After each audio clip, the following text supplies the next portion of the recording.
kayo, at yung department, tuwing binubuksan ko yung internet or television, mukha mo yung lumalabas first thing pag binubuksan ko, which is a good thing, no, na inform yung publiko about the reforms that you are undertaking at na-inform kami lahat kung ano yung mga actions ng department, especially on the corruption that we are facing.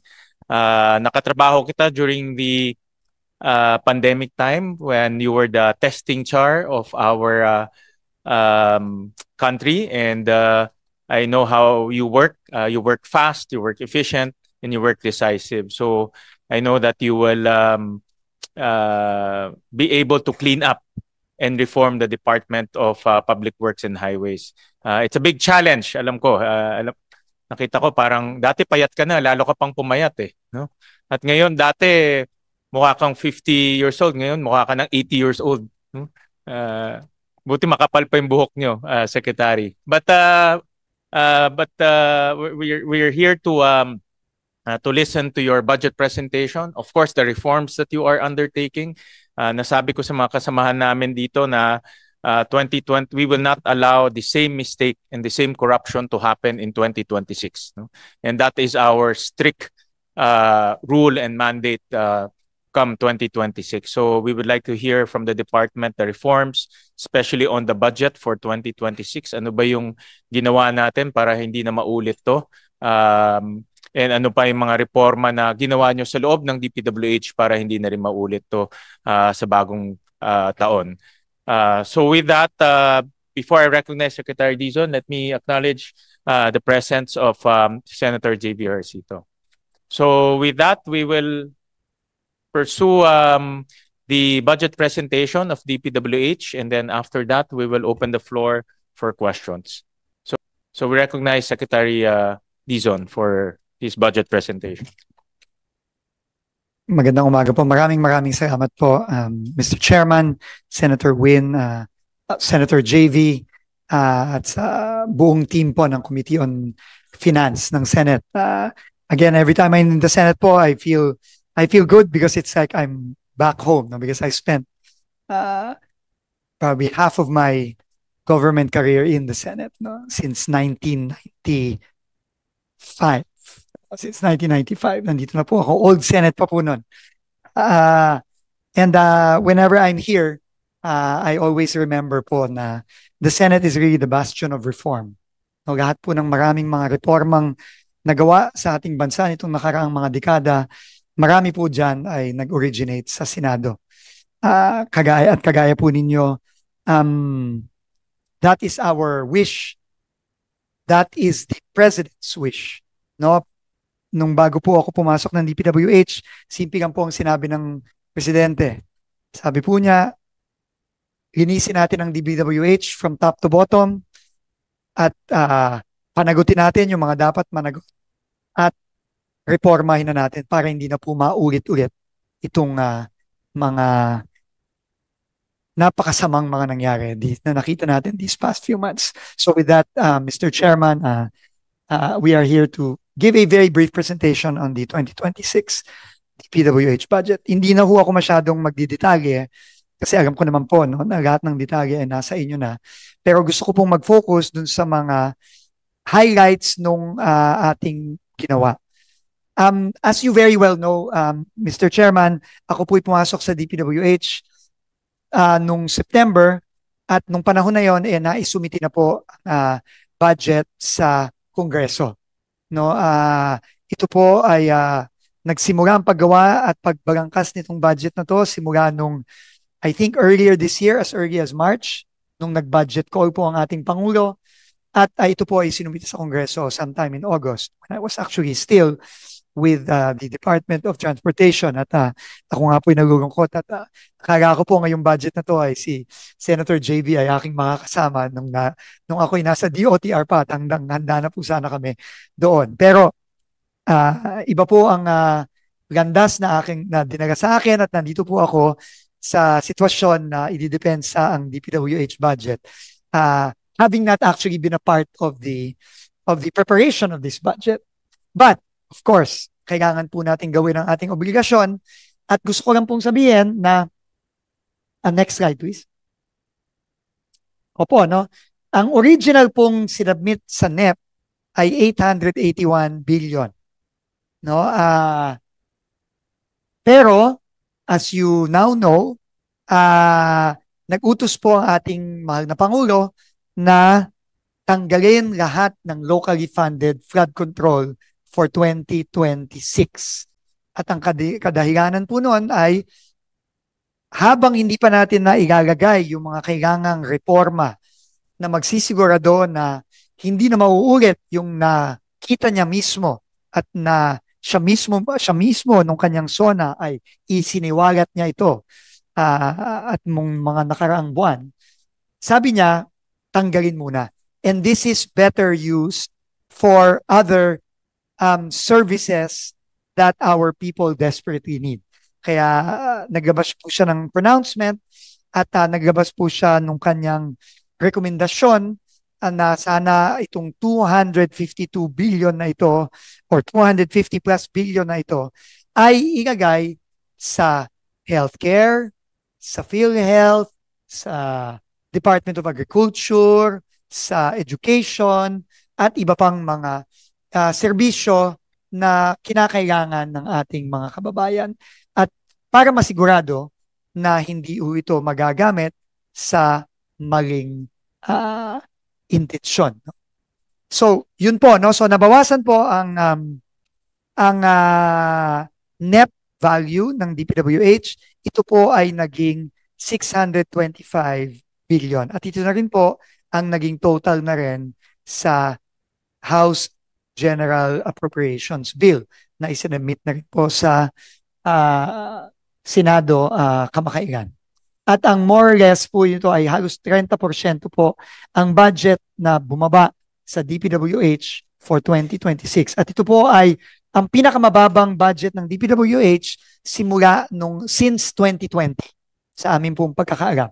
No?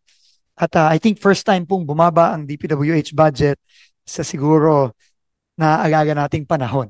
Lagi po itong madalas na tumataas pero ngayon lang po bumaba ang budget ng DPWH ayon na rin sa direktiba ng ating Pangulo. Next slide, please. At ito po ang makikita din po natin, no? So from 2023, 24, 25, 26, yan po pinakamababa. At kung babalikan pa po natin ang 2022, 2021, mas mababa din po siya doon. At I think mataas lang siya dun sa budget nung 2020. Next slide, please. Ito lang po ay ang breakdown ng budget, no?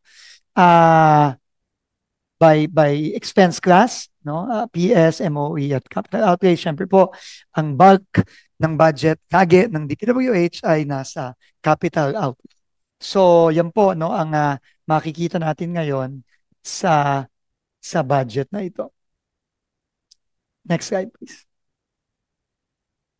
Ito po ang breakdown ng capital outlays. No, makikita nyo po yung green yan ng flood control. Madami po yan nung nakaraang mga taon. Pero makikita nyo po, ang natira na lang po sa flood control ay yung mga foreign assisted projects na pinautang sa atin ng ating mga lenders tulad ng JICA, tulad po ng World Bank at iba pang mga multilateral agencies. Yan po ay roughly 15.8 billion pesos. Yan na lang po ang natira dito sa budget ngayon ng DPWH. Next slide, please. At ulitin ko po, no, as a direct result, tinanggal po ang all locally funded projects ang tinanggal po, na flood control ay tinanggal po. No? Dito sa budget na nasa Committee on Finance po ngayon. Next slide, please. Okay. Aparte po dun sa pagtanggal ng budget ng locally funded flood control, meron po tayong 4 na iba pang ginawa. I just want to emphasize this. No, this is quite important that nung nag-submit po tayo at nag-hearing po tayo sa House of Representatives, binigyan po tayo ng 1 linggo ng House of Representatives para po repasuhin ang budget ng DPWH. Alam niyo naman po, no, and thank you po, Senator Lauren, who is also a former Committee on Finance Chair for a long time. Alam po ninyo, Mr. Chairman, Senator Lauren, Senator JV, na ang DPWH budget po ay isa siguro sa pinakamahaba, pinakamalawak, at pinakakomplikadong budget, no? Just on sheer volume of line item projects, no? So we were given 1 week to review, repaso, etc. No, based on the directives of the president, and also based on the calls of both members of the House of Representatives and also based on the calls of the members of the Senate. No, at meron po kaming 4 sa limited time po na yon na rinipaso po namin at review. Meron po kaming 4 na ginawa in addition to removing all flood control, locally funded flood control projects. Yung po ay una, tinanggal po natin ang mga duplicate projects kasi like po si Senator Ping Lacson, meron po siyang nakita, and I think pati po si Senator Win at si Senator JV na release po yan sa media. So we tried our best to remove duplicate projects. Ito yung mga parang pareho, double counting, no? So we tried our best with the help of the Department of Budget and Management to remove these duplicate projects, no? At sasabihin ko na rin po ngayon, no? Kung meron pa po kayong makikita na ganyan, na duplicate project, please by all means po tanggalin nyo yung mga project na yan. No, we will fully support po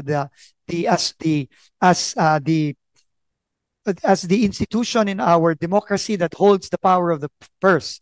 No, yan po ay trabaho at role ng ating Kongreso. Ito din po ang sinabi namin sa House nung time na yon. Pero kung meron din pong makitang duplicate ang Senado, please po, tanggalin nyo po yan at hindi po dapat nandyan yan sa budget na yan. We also tried our best to remove yung pong release po ata ito ni, I'm not sure if it was Senator Win or Senator Ping. Yung mga nakalagay na completed pero meron pa rin pondo. Hindi po tama yan. Hindi po pwedeng mangyari yan. No? So again po, we tried our best with the help of the DBM to identify these projects, and we have also tried our best to remove them. And we also removed overlapping sections. Ito pong mga sinasabi na minsan tinatawag nilang facing o yung mga iba-ibang mga paraan para ipakita na merong iba't ibang project pero actually isang project lang pala yun, no? So we tried our best also to do that, no, to remove overlapping sections and overlapping phases, no, sa mga proyekto.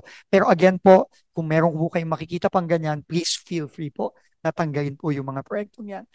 And also, ito po, yung I think si Senator JV po ito, no, kung maaalala ko, yung rack netting, cat's eye at studs.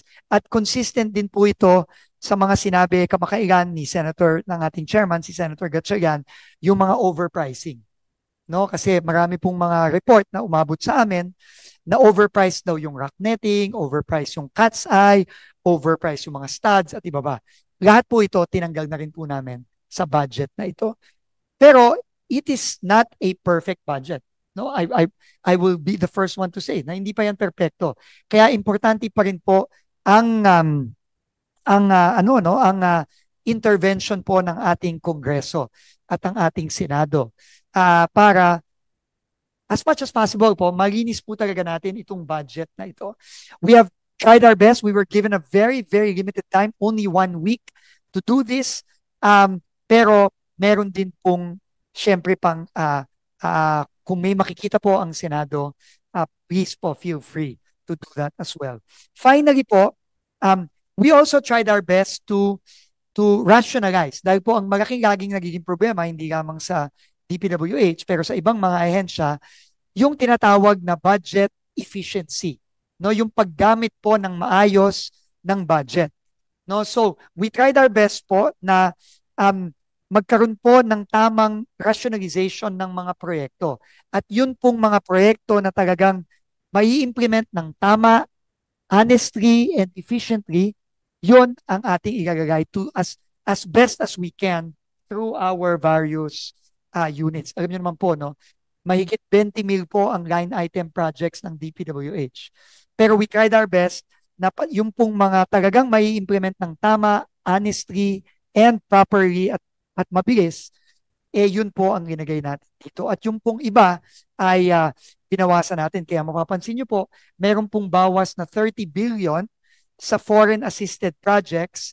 Ang dahilan din po nun dahil yung absorptive capacity po ng ating units implementing foreign assisted projects, tinanong din po natin sa kanila.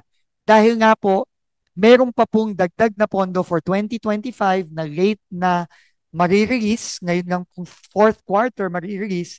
Ibig sabihin po nun, yung implementation din po nung amount na yon, I think aabot po ng, magkano? Yung, if you will just give me, I want to give at least a rough estimate, Mr. Chairman, sa FAPs.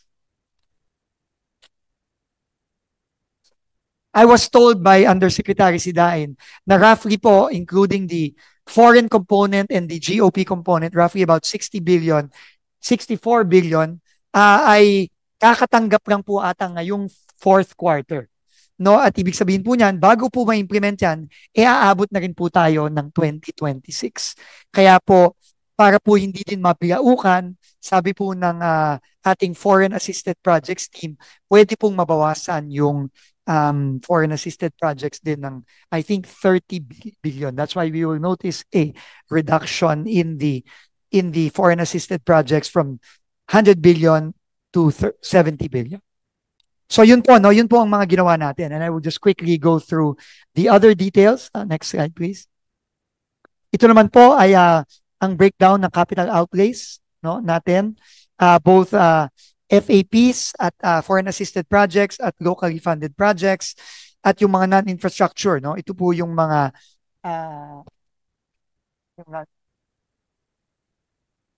ito po yung mga MOOE, no? MOOE na part nung pag-implement ng mga malalaking projects po ng DPWH, no? Next slide, please.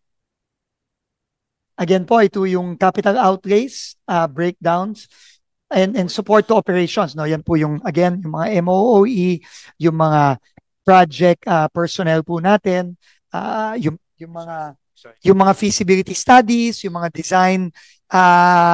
design studies natin, no? Nandyan din po yan. Right of way, kasama din po dyan. Next slide.